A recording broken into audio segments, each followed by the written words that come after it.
नमस्कार दोस्तों, दास्तान ज़िंदगी चैनल में आपका स्वागत है। हमारी आज की कहानी है प्रेम के बोल। एक गांव में एक मजदूर रहा करता था जिसका नाम था हरीराम। उसके परिवार में कोई नहीं था। दिन भर अकेला मेहनत में लगा रहता था। दिल का बहुत ही दयालु और कर्मों का भी बहुत अच्छा था। मजदूर था इसलिए उसे उसका भोजन उसे मजदूरी के बाद ही मिलता था। आगे पीछे कोई ना था, इसलिए वो इस आजीविका से संतुष्ट था। एक बार उसे एक छोटा सा बछड़ा मिल गया। उसने खुशी से उसे पाल लिया। उसने सोचा आज तक तो वो अकेला था, अब वो इस बछड़े को अपने बेटे के जैसे पालेगा। हरीराम का दिन उसके बछड़े से ही शुरू होता और उसी से ही खत्म होता। वो रात दिन उसकी सेवा करता और उसी से अपने मन की बात करता। कुछ समय बाद बछड़ा बैल बन गया। उसकी जो सेवा हरीराम ने की थी, उससे वो बहुत ही सुंदर और बलशाली बन गया था। गांव के सभी लोग हरीराम के बैल की ही बातें किया करते थे। किसानों के गांव में बैल की भरमार थी, पर हरीराम का बैल उन सब से अलग था। दूर दूर से लोग उसे देखने आते थे। हर कोई हरीराम के बैल के बारे में बातें कर रहा था। हरीराम भी अपने बैल से एक बेटे की तरह प्यार करता था। भले ही खुद भूखा सो जाए, लेकिन उसे हमेशा पेट भर खिलाता था। एक दिन हरीराम के स्वप्न में शिव जी का नंदी बैल आया और उसने उससे कहा कि हरीराम, तुम एक निस्वार्थ सेवक हो। तुमने खुद की तकलीफ को छोड़कर अपने बैल की सेवा की है, इसलिए मैं तुम्हारे बैल को बोलने की शक्ति दे रहा हूँ। इतना सुनते ही हरीराम जाग गया और अपने बैल के पास गया। उसने बैल को सहलाया और मुस्कुराया कि भला एक बैल कैसे बोल सकता है।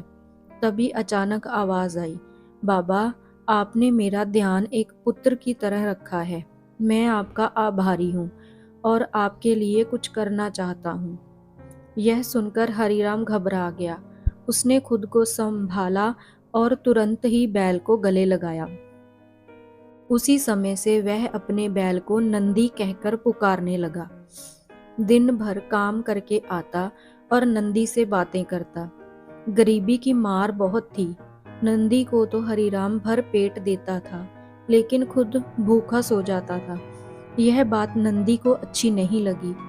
उसने हरीराम से कहा कि वो नगर के सेठ के पास जाए और शर्त रखे कि उसका बैल नंदी 100 गाड़ी खींच सकता है और शर्त के रूप में सेठ से 1000 मोहरे ले लेना।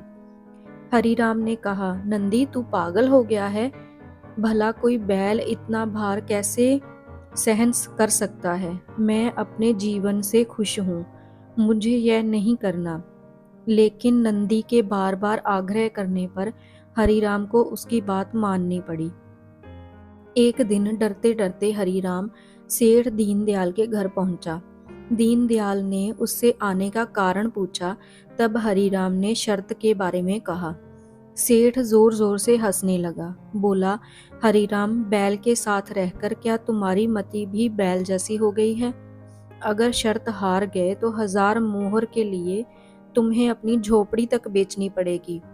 यह सुनकर हरीराम और अधिक डर गया, लेकिन मुंह से निकली बात पर मुकर नहीं सकता था।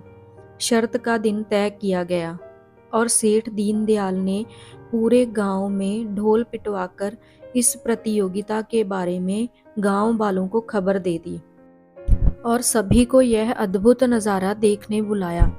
सभी खबर सुनने के बाद हरीराम का मजाक उड़ाने लगे और कहने लगे कि यह शर्त तो हरीराम ही हारेगा। यह सब सुनकर हरीराम को और अधिक डर लगने लगा और उसे नंदी से घृणा होने लगी। वो उसे कोसने लगा, बार बार उसे दोष देता और कहता कि कहाँ मैंने इस बैल को पाल लिया, मेरी अच्छी भली कट रही थी। इसके कारण सर की छत से भी जाऊंगा और लोगों की थू थू होगी वो अलग।